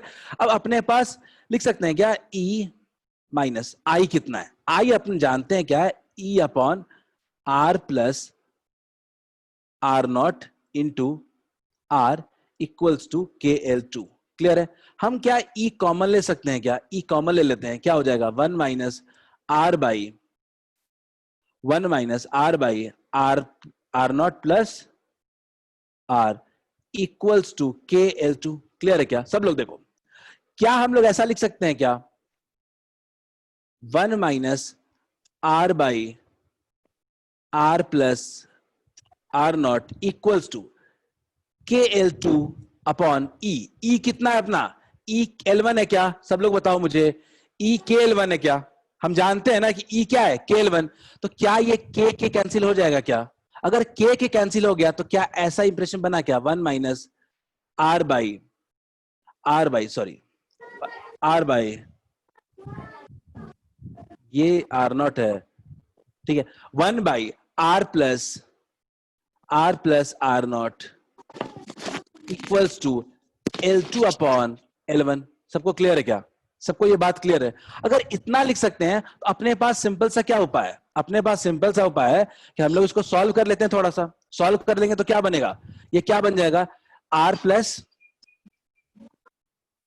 R not minus R divided by R plus R not equals to L two upon L one. ठीक है, मैं थोड़ा सा रब करना शुरू करता हूं, ठीक है, मैं थोड़ा सा रब करना शुरू करता हूं, देखते हैं। तो इसके बाद अगर अपन देखेंगे तो कैंसिल हो जाएगा ये और ये, सॉरी ये और ये अपन कैंसिल हो गया, ये और ये कैंसिल हो गया, तो क्या बचा अपने पास, अपने पास बचा हुआ है R not by R plus R not equals to L two upon L one. अपने को इंटरनल रेजिस्टेंस चाहिए, इसको क्या रिवर्स कर सकते हैं क्या? मैं कुछ नहीं करूंगा, इसको रिवर्स कर दूंगा, रिवर्स करूंगा तो क्या होगा, रिवर्स करेंगे तो क्या हो जाएगा, ये R plus R not divided upon R not equals to L one upon L two. Reverse कर दिया। अब गौर से देखिए क्या बन गया, R upon R not plus one equals to L one upon L two. साथ साथ मेरे सॉल्व करते चलो अगर दिक्कत है तो, ठीक है। अब इसके बाद क्या इक्वेशन बन गया, इसके बाद क्या बना अपने पास, किसी की आवाज अनम्यूट है, R by R not equals to L one upon L two minus one. Clear है क्या? तो अपन कह सकते हैं यहां पे R equals to R not times L1 upon L2 minus one. Is it fine to all of you? क्या ये सबको क्लियर है? क्या ये डेरिवेशन सबको क्लियर है?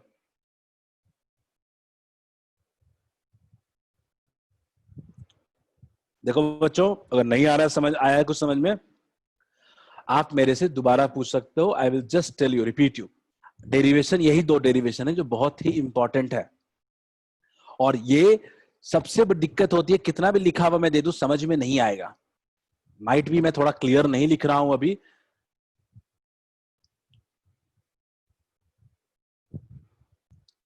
ठीक है। सिंपल याद रखना, अगर कुछ याद रखना है अगर आपको, तो यही याद रखना कि इस सर्किट में एक बार ऊपर वाला की को क्लोज किया तो वो नॉर्मल सेल वाला बात हो गया और ये ओपन रखा, दूसरी बार दोनों को ओपन किया और जॉकी को मूव किया और गैल्वेनोमीटर में जब जीरो मिला, इसका साफ मतलब है ना कोई करंट ये ले रहा है बाहर से, ना ही करंट जा रहा है, तो अंदर में करंट फ्लो कर रहा है। वैल्यू कितनी है अंदर वाले करंट की? वैल्यू है करंट की, अंदर वाली करंट की क्या है, ये I equals to E by R plus R not. Clear? R not resistance box लगाते हैं। क्लियर है? सबको क्लियर है क्या? से यस इफ अंडरस्टूड। कोई दिक्कत है तो पूछो। संजना आप पूछ रहे हो कि सर अगर पहला के आप पूछ रहे हो कि अगर से दो सेल लगाते थे हम लोग, अगर उसमें भी अगर दोनों को ओपन कर देंगे तो क्या होगा? कुछ नहीं होगा, दो ईएमएफ पैरेलल में हो जाएंगे। आपका जो सवाल है संजना कि अगर दोनों ईएमएफ को अगर हम पैरेलल में लगा करके अगर ऑन कर दें, जो हमने नहीं किया, हमने एक को ऑन किया दूसरे को ऑफ रखा, दूसरे को ऑन किया पहले को ऑफ रखा, और ये तो एग्जाम में हम लोग जब करते हैं ना तो ये भी नहीं करते। एग्जाम में क्या करते हैं कि उसके बीच एक सेल को लगाते हैं, सीरीज लगाते हैं, मेजर करते हैं उसका बैलेंस पॉइंट, उसको हटाते हैं, दूसरा सेल लगाते हैं, मेजर करते हैं। दोनों एक साथ भी नहीं करते हम लोग, ठीक है। काय को जब अलग अलग ही देखना है तो अलग अलग कर सकते हैं हम लोग, समझना। लेकिन अगर साथ में भी करोगे तो 2 सेल्स इन पैरेलल हो जाएगा। क्या सबको क्लियर है? सबको क्लियर है क्या? अपन कुछ क्वेश्चंस कर लेते हैं। क्वेश्चंस नहीं करेंगे, फॉर्मूला अपने को याद रखना है। अगर मैं सिंपल फॉर्मूले की बात करूं, अगर क्या फॉर्मूला याद रखना है, सबसे पहला E1 by E2 equals to L1 by L2, ठीक है। और small r equals to R0 L1 by L2 minus 1, ठीक है। चलो आगे बढ़ते हैं, आगे बढ़ते हैं, कुछ क्वेश्चंस कर लेते हैं। क्वेश्चन करने के बाद थोड़ा कॉन्फिडेंस आ जाए तो अच्छा है। पहला क्वेश्चन, ठीक है। पहला क्वेश्चन देखिए,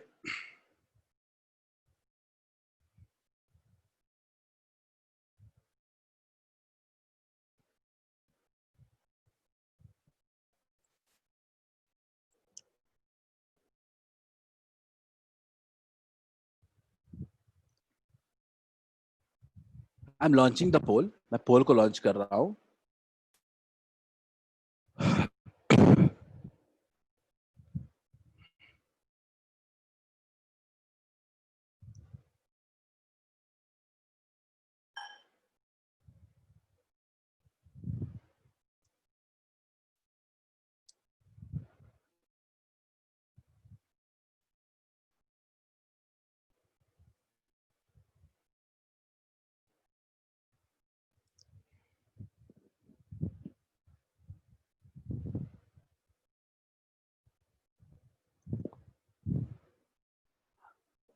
अगले दिन हम लोग एम मीटर, वोल्ट मीटर और इलेक्ट्रिक करंट में कुछ बचे कुछ पोर्शन होंगे, उसको खत्म करेंगे। अगले दिन चैप्टर खत्म हो जाएगा।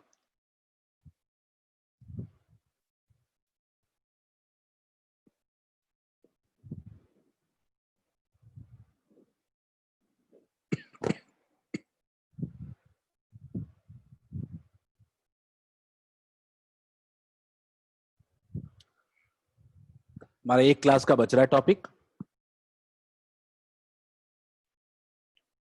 मोस्ट प्रॉब्ली मंडे को ये खत्म हो जाएगा।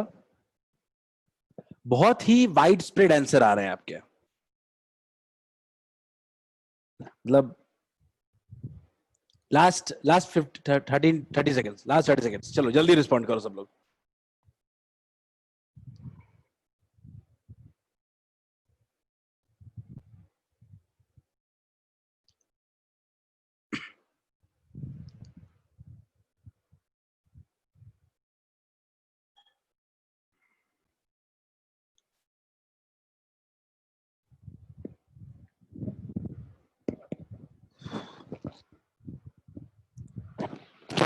आई am ending the poll now, last 10 second, जल्दी रिप्लाई करो सब लोग।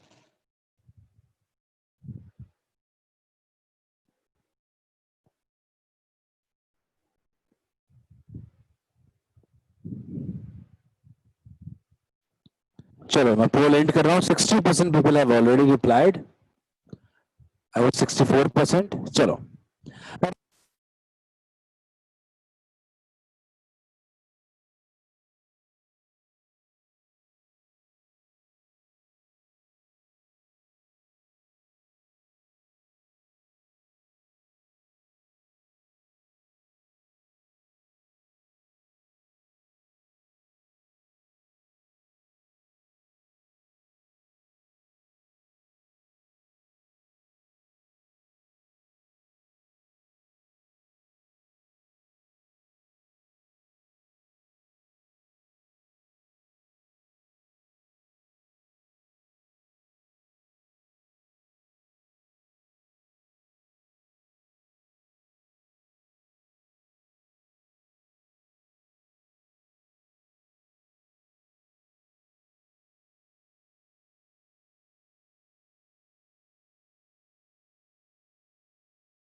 सर सर आपकी वॉइस नहीं आ रही है।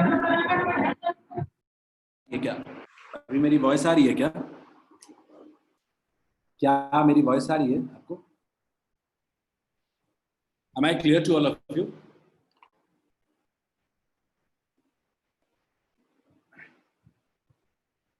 Am I clear? चलो बढ़िया, अब आ रहा है सही। चलो तो हम आगे देखते हैं, हम लोग आगे देखते हैं। डी ऑप्शन तो बिल्कुल ही गलत है। पहला ऑप्शन सही है तो दूसरा डी जो गलत ही होना चाहिए। कैसे? आप खुद भी दिमाग लगाओ।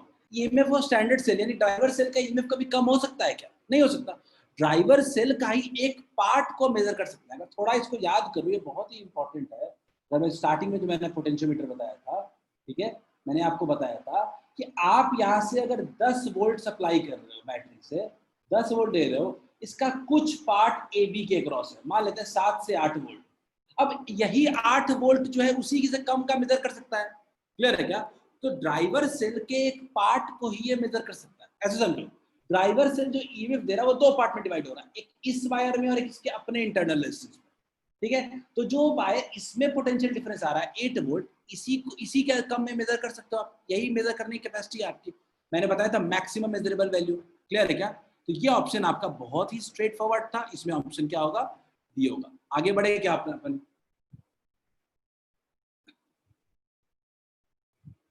आगे बढ़े।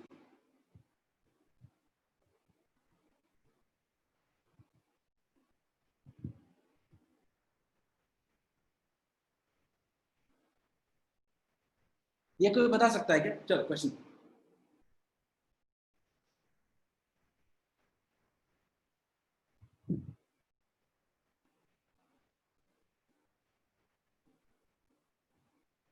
देखते हैं कौन सही बताता है।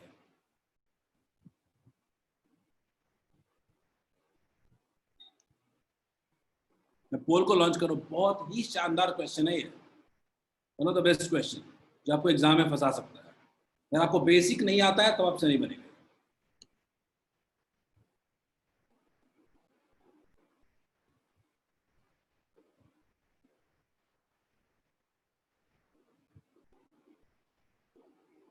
मैं चाहता हूं आप इसका एक अपने हिसाब से रिस्पॉन्ड करें। I have got one reply.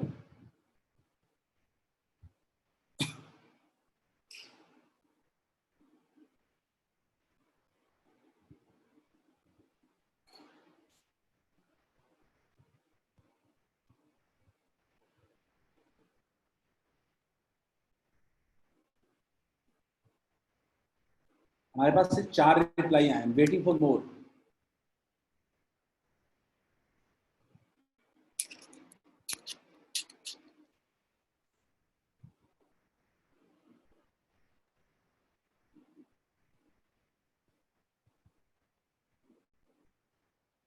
हमारे पास 6 रिप्लाई आए हैं। लास्ट लास्ट 20 सेकेंड्स, जल्दी से रिप्लाई करें।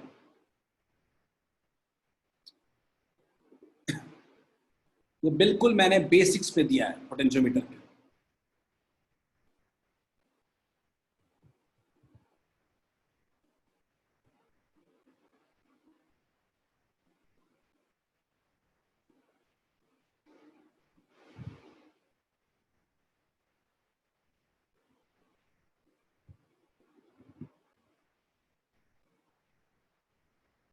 चलो लास्ट 10 सेकेंड्स, लास्ट 10 सेकेंड्स। 15 लोगों ने रिप्लाई किया अभी तक। 60% पीपल हैव रिप्लाइड। अमेंडिंग। चलो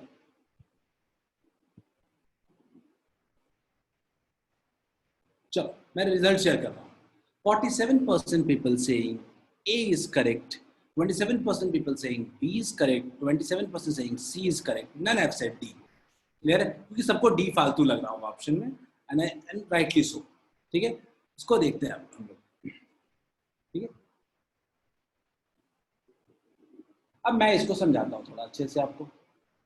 बहुत ही अच्छा और काम का क्वेश्चन है ये। मान लो कि एक पोटेंशियोमीटर में आप एक मेजरमेंट कर रहे हो, पोटेंशियोमीटर में आप मेजरमेंट कर रहे हो, आप चेक कर रहे हो, तो किसी सेल का आप देखोगे, अगर सेल का अगर पोटेंशियल डिफरेंस को मेजर करते हो तो V इक्वल्स टू क्या होता है? V इक्वल्स टू होता है K इंटू L। क्लियर है? एक पोटेंशियल डिफरेंस को मेजर करने के लिए V इक्वल्स टू क्या होता है, K इंटू एल। तो आपको अगर उसी उसी पोटेंशियल डिफरेंस को मेजर करने के लिए K इंटू एल होता है, अगर आपका उस वायर के टोटल लेंथ को चेंज करते हैं तो आपका आपके इस एल में क्या फर्क पड़ेगा, आपके बैलेंस पॉइंट में क्या फर्क पड़ेगा? बैलेंस पॉइंट में यही क्वेश्चन है ना। तो मैं कह रहा हूँ जब वायर के लेंथ को चेंज करोगे तो के भी चेंज करेगा, वायर का जो लेंथ चेंज होगा तो के भी चेंज होगा। कैसे? तो याद करो पोटेंशियल ग्रेडियंट हमने पढ़ा था, हमने पोटेंशियल ग्रेडियंट पढ़ा था। के क्या होता है? के होता है E upon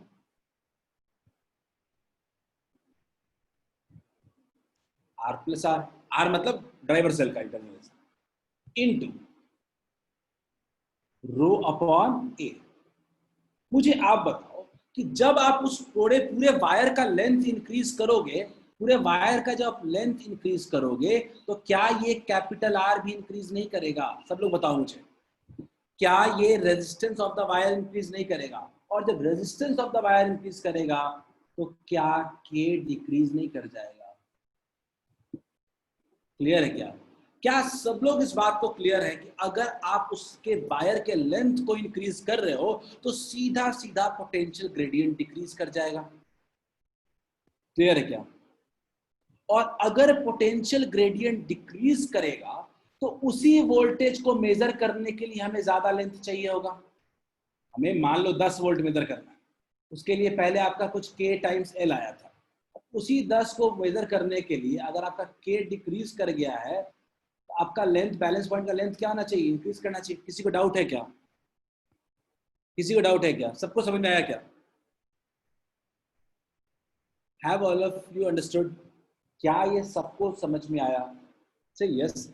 Shreya saying repeat. Shreya मैं कह रहा था कि आपने ना वो जो पोटेंशियोमीटर का 10 मीटर का वायर था ना, उसके लेंथ को बढ़ा दिया,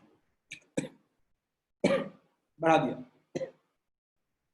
तो आपने लेंथ को अगर बढ़ाया है तो लेंथ को जैसे ही बढ़ाया है तो आपका रेजिस्टेंस भी बढ़ गया होगा। उस कैपिटल आर लिया था ना उस वायर का, 10 मीटर वायर का रेजिस्टेंस, वो भी बढ़ गया होगा। उसके बढ़ने से क्या ये के का वैल्यू डिक्रीज नहीं कर गया है क्या? आर बढ़ेगा, अगर आर बढ़ेगा तो के का वैल्यू डिक्रीज नहीं कर जाएगा क्या श्रेया? अगर के का वैल्यू अपना डिक्रीज कर गया है तो क्या हम लोग कह सकते हैं कि अगर के एक ही वोल्टेज को मेजर करने के लिए के का वैल्यू डिक्रीज कर गया तो ज्यादा लेंथ चाहिए होगा, अपने को ज्यादा लेंथ पे ड्राइव करना पड़ेगा जॉकी को। के अगर छोटा कर दोगे, के अगर बड़ा कर दोगे तो लेंथ और कम चाहिए होगा अपने को। क्लियर है क्या? Is it clear to everyone? Shreya is it fine? Shreya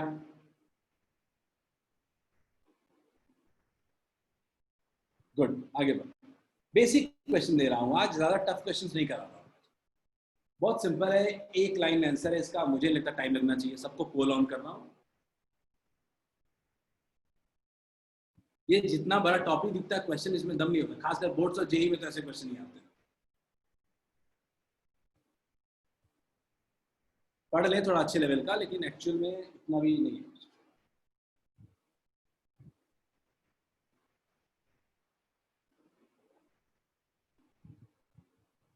good, I've got 5 replies till yet.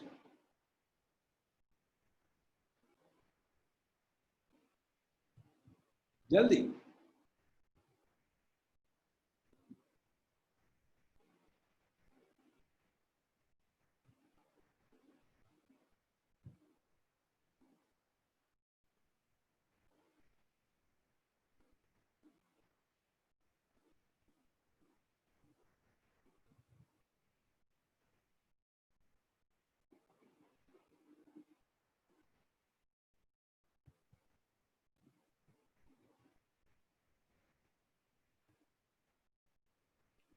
अभी तक मेरे पास 10 रिप्लाई आए हैं, all are absolutely bang on, बिल्कुल सही है।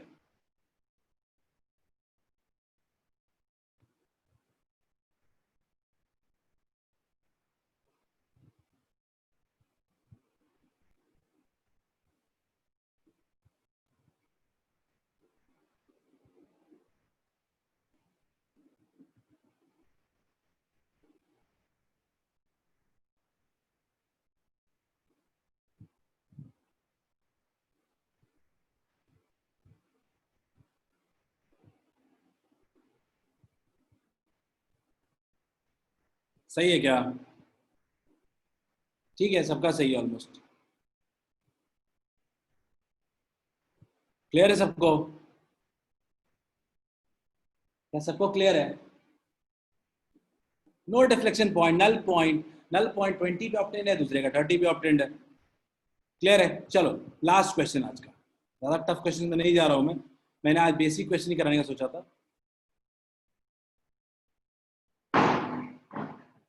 The last question for the day, internal resistance calculate करना।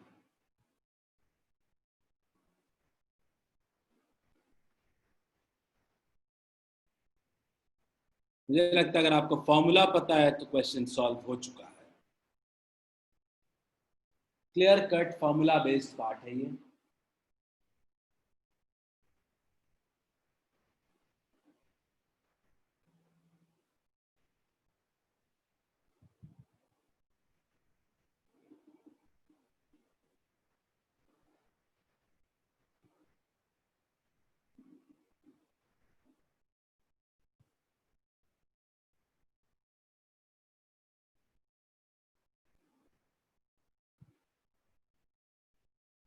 मैं पोल को ऑन कर रहा हूं।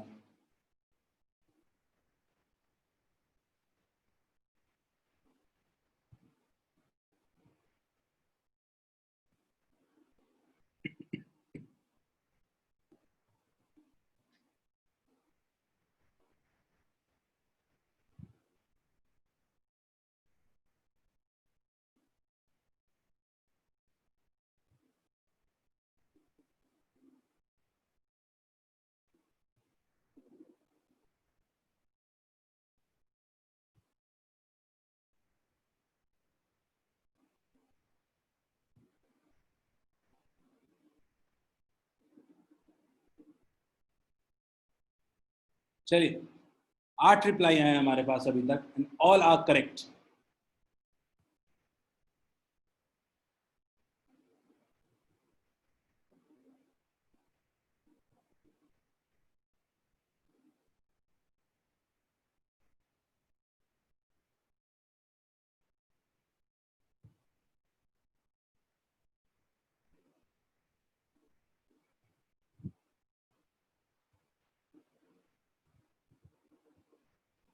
ग्यारह रिप्लाई आ चुके हैं और सारे सही हैं।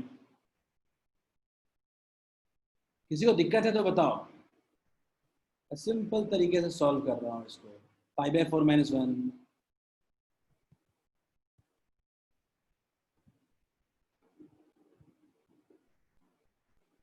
क्या ये सही है?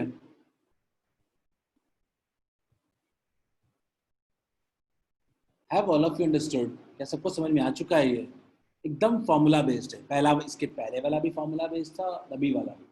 तो हमने आज दो तरह के क्वेश्चंस किए हैं पोटेंशियल। एक सेटअप पे, उसका सेटअप से क्या लेंथ बढ़ाने पे उसके ग्रेडियंट में क्या चेंज होता है एक्चुअल में, और दूसरा हमने बेसिक क्वेश्चंस किया, तीसरा थोड़ा उसका एप्लीकेशंस पढ़ना है हमें। पर 90% क्वेश्चन जो मैंने ट्रेंड देखा है वो सेटअप से ही रहते हैं। सेटअप से, ये डायरेक्ट क्वेश्चन तो बोर्ड्स में आ सकता है, पर बेसिक सेटअप से जो क्वेश्चन रहते हैं वो जेई में आते हैं, जेई या नीट में आते हैं। सो वी विल ट्राई कि हम लोग कम से कम उन सब पोर्शन पे फोकस करें। क्लियर है? आई जस्ट होप कि क्लियर होगा। वैसे अगर किसी को आज की क्लास में दिक्कत भी होगी तो जस्ट पुट ऑन ग्रुप। मैं आपको संडे को, आई विल ट्राई कि संडे को मैं उसको एक्स्ट्रा टाइम दे करके ये पूरा कॉन्सेप्ट क्लियर कर दूँ पोटेंशियोमीटर में, अगर किसी को भी डाउट रहता है। ठीक है? Anyone else, if you want to ask anything, you can ask. Regarding results, I have told results आज मिल जाएगा फिजिक्स का, मैथ्स by tomorrow, मैथ्स, और अगले वीक का संडे का रिजल्ट आपका साथ में, as you complete the test आपको रिजल्ट मिल जाएगा आपसे। बेस्ट पार्ट विल बी कि रिजल्ट में डिले होगा ही।